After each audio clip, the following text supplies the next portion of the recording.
हिंदी में सिखों, सरदारों और मुसलमानों के बीच कई ऐतिहासिक युद्ध हुए हैं। इनमें से एक प्रमुख संघर्ष सिखों और मुगलों के बीच था। कुछ मुख्य युद्धों का उल्लेख इस प्रकार है। वन मुगल सिख संघर्ष।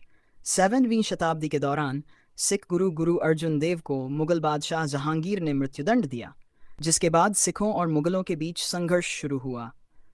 गुरु तेग बहादुर को भी मुगल बादशाह औरंगजेब के आदेश पर शहीद किया गया, जिसके बाद यह संघर्ष और अधिक बढ़ गया। गुरु गोबिंद सिंह के समय गुरु गोबिंद सिंह जी ने मुगलों और हिल रजवाड़ों के खिलाफ कई युद्ध लड़े, जिनमें मुगल शासन के खिलाफ सिखों के संघर्ष की प्रमुख घटनाएं हैं। खालसा पंथ की स्थापना। गुरु गोबिंद सिंह जी ने खालसा पंथ की स्थापना की, जिसे सिख समुदाय ने मुगलों के खिलाफ एक संगठित लड़ाई की शुरुआत की। बाबा बंदा सिंह बहादुर। गुरु गोबिंद सिंह के प्रमुख सेनापति बाबा बंदा सिंह बहादुर ने मुगलों के खिलाफ युद्ध लड़ा और सिखों के लिए कई प्रमुख जीत हासिल की। इन संघर्षों का मुख्य कारण सिख धर्म और मुगल शासन के बीच धार्मिक और राजनीतिक मतभेद थे, जो समय समय पर युद्धों में परिवर्तित होते रहे। सिखों और मुगलों के बीच संघर्ष गुरु गोबिंद सिंह और उनके शिष्यों के समय से लेकर 18वीं शताब्दी तक जारी रहा। इसके आगे कुछ प्रमुख घटनाएं निम्नलिखित हैं। बाबा बंदा सिंह बहादुर की विजय। सेना सवरांज डेथ में बाबा बंदा सिंह बहादुर ने मुगल सेना को हराकर पंजाब के कई हिस्सों पर कब्जा कर लिया, जिसमें सरहिंद की लड़ाई प्रमुख थी। इस युद्ध में मुगल अधिकारी वजीर खान की हार हुई, जिसने गुरु गोबिंद सिंह के पुत्रों की हत्या करवाई थी। बाबा बंदा सिंह ने अपनी खुद की शासन व्यवस्था शुरू की, जहां उन्होंने जमींदारी और किसानों की स्थिति में सुधार किया। बाबा बंदा सिंह बहादुर की हार। 6 में मुगलों ने एक बड़ी सेना भेजकर बाबा बंदा सिंह बहादुर को पकड़ लिया और उन्हें दिल्ली लाया गया, जहां उन्हें और उनके साथियों को शहीद कर दिया गया। इसके बावजूद सिख समुदाय की लड़ाई खत्म नहीं हुई और यह संघर्ष आगे भी जारी रहा। सिख मिसलें।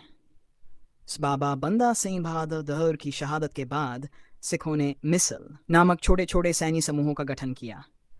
इन मिसलों ने मिलकर पंजाब में मुगलों और अफगानों के खिलाफ युद्ध जारी रखा। इस में अहमद शाह अब्दाली ने भारत पर आक्रमण किया और कई बार पंजाब में सिखों से लड़ाई की। सिखों ने गुरिल्ला युद्ध की रणनीति अपनाई और अहमद शाह अब्दाली की सेना के खिलाफ कई सफलताएं हासिल की। अहमद शाह अब्दाली और सिख युद्ध। अहमद शाह अब्दाली ने 1961 में पानीपत की तीसरी लड़ाई में मराठों को हराया, लेकिन वह सिखों को पूरी तरह से पराजित नहीं कर सका। सिखों ने अब्दाली के पंजाब से लौटने पर उसकी सेना पर हमला किया, जिसके कारण अब्दाली को पंजाब छोड़ना पड़ा। पॉइंट। खालसा राज की स्थापना। 1765 के बाद सिखों ने पंजाब में कई क्षेत्रों पर कब्जा कर लिया और अंततः महाराजा रणजीत सिंह के नेतृत्व में एक संगठित सिख साम्राज्य की स्थापना की। रणजीत सिंह ने 1799 में लाहौर पर कब्जा किया और वीरवाड़ में खुद को पंजाब का महाराजा घोषित किया। उनके शासन में सिख साम्राज्य अपने चरम पर पहुंचा और उन्होंने अफगानों, पठानों और अंग्रेजों के साथ भी संघर्ष किया, लेकिन अपनी कुशल कूटनीति से पंजाब को एक शक्तिशाली राज्य के रूप में स्थापित किया। सेक्स। अंग्रेजों से संघर्ष। 1149 में सिख साम्राज्य का अंत द्वितीय आंग्ल सिख युद्ध के बाद हुआ, जब पंजाब को ब्रिटिश ईस्ट इंडिया कंपनी ने अपने अधीन कर लिया। इस प्रकार सिखों और मुस्लिम शासकों के बीच संघर्ष विशेष रूप से मुगलों और अफगानों के साथ सदियों तक चला और इसका असर भारतीय उपमहाद्वीप के इतिहास पर गहरा पड़ा।